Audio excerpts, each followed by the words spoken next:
Okay, so this video lecture will discuss Module 10, which is entitled Control Procedures for Revenue and Expenditure Cycles. Okay, for the overview, so this module will include discussions about the different transaction cycles of the business entity.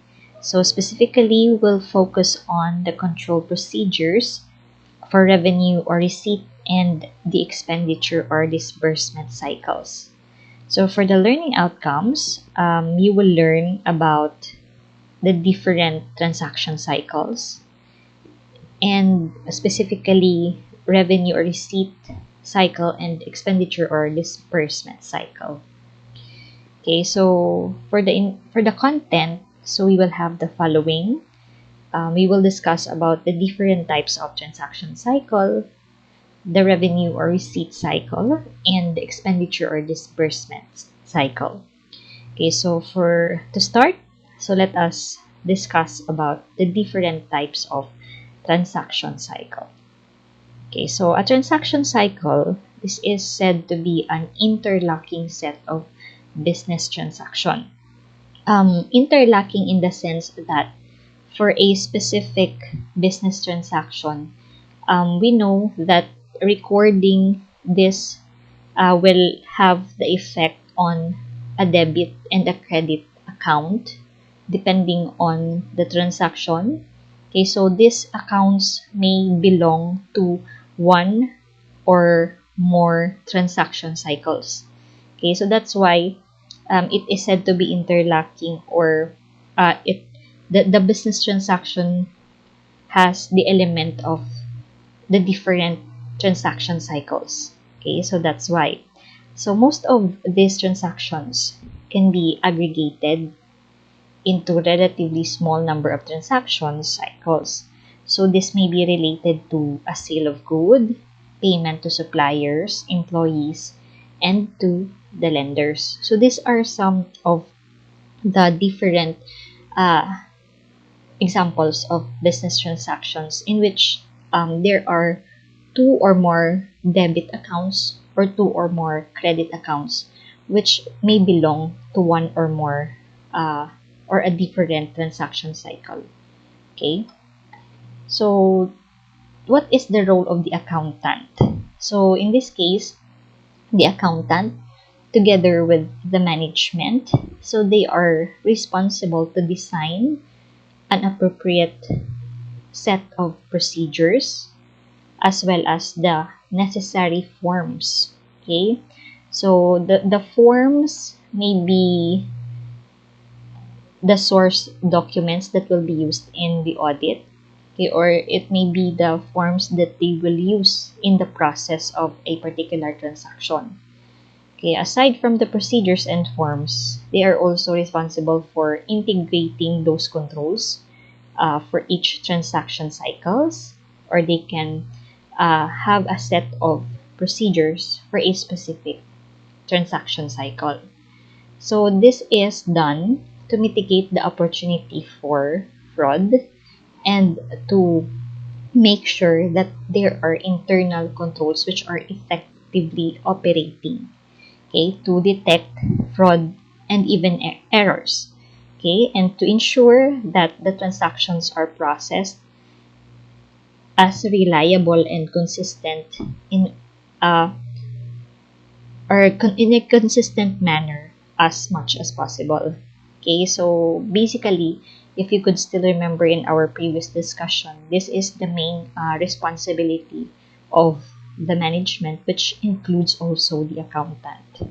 Okay, so here, the specific internal controls, they can also be grouped by accounting transaction cycles. So just like what we have mentioned earlier, okay, if for example this is for the revenue cycle, so they will also have their own set of internal control measures which will be applied into that cycle. So we will discuss each of them. Okay, for revenue cycle, so we have the revenue cycle is a method of defining and maintaining the processes used for the completion of an accounting process for recording the revenue which are generated from either sales of goods or the provision of services by the company to its clients. Okay, so basically when we say revenue cycle, these are for the business transactions which normally generates profit or income for the entity. Okay, so one of the most common source of revenue, of course, is from the services provided or the sale of goods, okay, to the customers. So the proceeds from these transactions are the revenues, okay, which will be uh, collected and recorded by the entity. So take note also that the revenue may be in the form of cash where the customer have already paid, okay, as they received the goods or the services was performed, so they paid immediately. And there are also revenues which are to be collected, such as when the customers, okay, will pay after a few number of days or working days. Okay, so that is in the form of accounts receivable. But since there is already the performance of the services by the entity was already finished, so in this case the they already have the right to collect from the customers.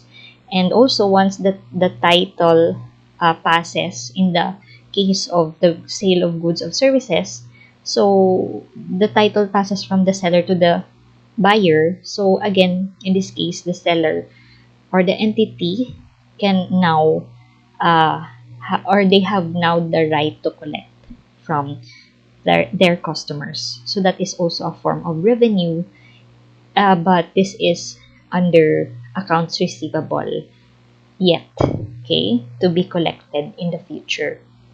Okay, so this is for the revenue cycle. Okay, so another is revenue cycle also includes accounting process of tracking and recording transactions from the beginning. This is normally from receiving order, okay, from the customers, or entering in agreement with the customer as to what service or product will be delivered, okay, and up to the delivering of the order to the customer, and this will end with the payment. So this is the process, okay, or how the revenue cycle started and ends. Okay, so basically the end portion of this is considered when there is already the payment made by the customer. Okay, so this is still under the revenue cycle. So as we can see, there are accounts where the revenue cycle will include. Okay, that's why aside from revenue cycle, there are also other cycles that might also be affected in this case. Okay, but as we go along, we will determine such, okay, as we define each transaction cycles. But this one is for the revenue cycle. Okay, so the next cycle is the expenditure cycle. Okay, so for the expenditure cycle, this is also a set of activities, and this is related, however, to the acquisition and payment for the goods and services. So this time, the entity is the buyer, whereas in the revenue cycle, the entity is the seller. Okay, so in this case, the entity acquires and pay for the goods and services, okay, that they received from the seller. So these activities include the determination of what needs to be purchased, the purchasing activities, the receipt of goods, and lastly is the payment to the supplier. So this is the extent, or this is what expenditure cycle covers, okay, all of this transaction. So also in expenditure cycle, so much of the input to the expenditure cycle normally comes from the sales cycle. Okay, because in this case, before a sale can take place, there should first be a purchase of inventory. Okay, so the entity should have their inventory to sell, okay, or to use in the provision of the services to their customers. So if they already have the inventory, then they can now sell such. Okay, so that's why normally the inputs, okay, that is or the input that we make to the expenditure cycle comes basically from the sales cycle. Okay, so because again, in this case, purchasing requirements are driven by the volume and type of the customer orders. Okay, so please take note of that also. So that is for the expenditure cycle. Okay, so the third transaction cycle is the personnel and payroll cycle. So this begins normally with the hiring of the personnel and ends with the payment to the employees for their services performed. Okay, so this is in the form of salaries or wages. And aside from that, it also includes payment to the government and other institution for any amount withheld and accrued for payroll taxes and other contributions like for SSS, PhilHealth, Pag-ibig, and others. Okay, so this still covers, or this is still under the personnel and payroll cycle because it includes, or this portion right here includes the payment to the employees. Okay, so this is a process to get their net pay. Okay, so that is for the payroll cycle. So the next transaction cycle is the conversion or production cycle. Okay, so this, or the conversion cycle is one of the four transaction cycle used by accounting systems that records one economic event. Okay, because conversion cycle is part also of the sales transaction. Okay, especially if the entity is the one who manufactures their own product. Okay, so in this case, expenditure cycle will also be involved because the raw materials that will be used in the production cycle will be coming from the purchases, and it's part of the expenditure cycle. This is what we are talking about, interlocking business transactions, where one transaction can affect two or more accounts and two or more transaction cycles. Okay, so in the production cycle also, there are employees who are involved. So basically, their salaries and wages for production are also part of the expenditure cycle, or in the personnel cycle as well. But they are under the production cycle. Okay, so the consumption of labor and materials and overhead to produce the product or services. So this is what we are talking about. Why conversion or production cycle is used by the accounting system that records one economic event that affects other transaction cycles as well. Okay, so another transaction cycle is investing cycle. Okay, so this pertains to the activities, of course, which are related to the ownership of securities that is issued by the other entities. Because in this case, the entity is the investor. So any excess cash which are not used in the production or operation is placed to an investment to earn income in the form of dividend or in the appreciation of the market value of the shares, for example, which they invested into, or even the investment itself. Okay, so all of the transactions relating to the ownership of securities or investment belongs to the investing cycle. Okay, so another is this type of instruments also include certificate of deposit, preferred and common stocks, as well as bonds. So these are the different types of instruments where the entity can invest their excess cash. Okay, so the investing cycle interfaces with cash receipts also and disbursement or transactions, because in this case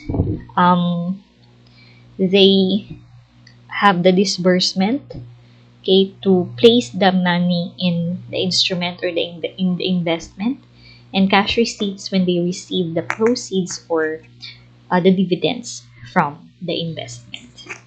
Okay, so another type of transaction cycle is financing cycle. So here the company issues the debt instrument to the lenders, and this may be followed by a series of interest payments and repayments of the debt. Okay, so normally financing cycle will include um, the sources of additional funds needed by the entity.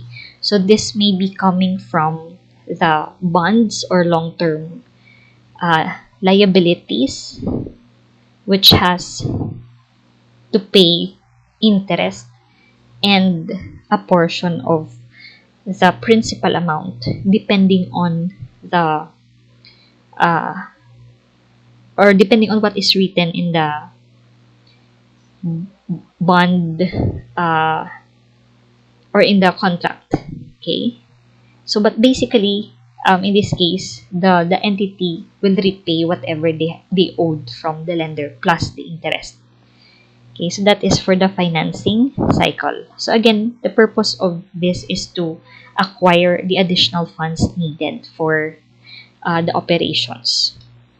Okay, so another is it also, or the company can also issue stocks. Okay, so this is the most common, okay, source of additional funds or investment through the issuance of stock to the investors in exchange for the ownership, part ownership of the entity, and also to receive dividend, okay, and other payouts once the entity is dissolved. So again, the two major sources of financing is long-term liability and equity. So in equity, the entity will issue stocks, okay, for the investors. Okay, and also these clusters of transactions are more diverse than the preceding transaction cycles, but may involve substantially more money, because in this case normally when an entity issues bonds or shares, this is in the form, or this is this involves, I mean, a huge amount of money, okay, where the investor will invest and the lenders will extend a loan to the entity. And normally these are long-term transactions which will be paid for more than 5 to 10 years. okay, with interest in the case of liability, and paying of dividends in the case of equity. So those are the different transaction cycles of the business entity.